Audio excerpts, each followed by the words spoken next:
L'objectif, c'est de les rendre compte de l'importance qu'ils ont à comprendre que le type de la guerre que nous menons actuelle, c'est une guerre asymétrique et que l'arme la plus fatale se trouve dans les perceptions d'influence, qui doivent comprendre que nous avons ce qu'on appelle les psy-ops, les opérations psychologiques.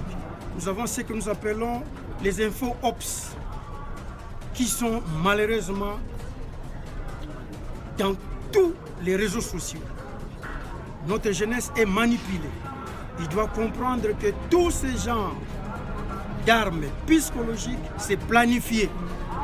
Parce que nous sommes dans un environnement opérationnel où on appelle ça dans notre langage militaire, c'est les opérations basées sur les effets.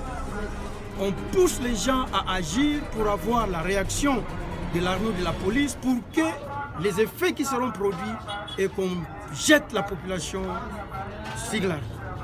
Donc il faut faire très attention et nous avons estimé que c'était nécessaire de renouer cette confiance que le peuple doit avoir, que la population doit avoir avec son armée et leur faire voir quels sont les instruments qui peuvent être utilisés par l'adversaire pour toujours influencer les groupes de pression à agir de telle sorte que les manœuvres militaires soient gênées.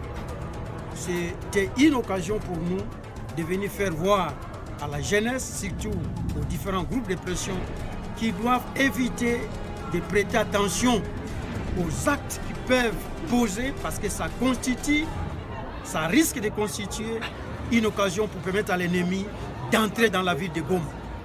On a ce qu'on appelle les appâts. On peut mettre des appâts pour que la population tombe dessus. Nous avons interdit le mot Wazalène. Mais vous comprendrez que c'est ce même mot qui a été utilisé pour qu'on tombe tous dedans. C'est pour ça qu'il faut prendre des précautions pour que nous ne tombions plus jamais dans ce qui est arrivé dans notre ville de Goma. Merci. La perte de la population de la ville de Goma, quel message vous lancez à la population par rapport à ce qui se passe ici au-dessus de la ville?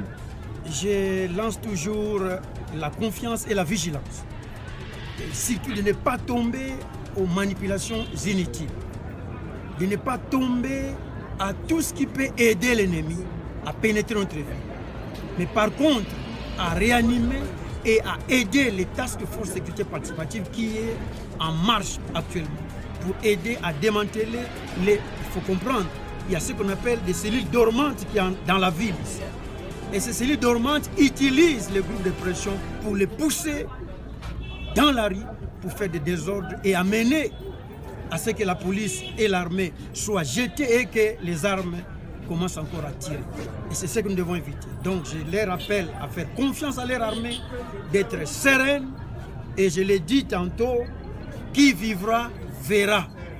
Tous nos territoires occupés seront récupérés. Voilà ce que je peux dire. Merci.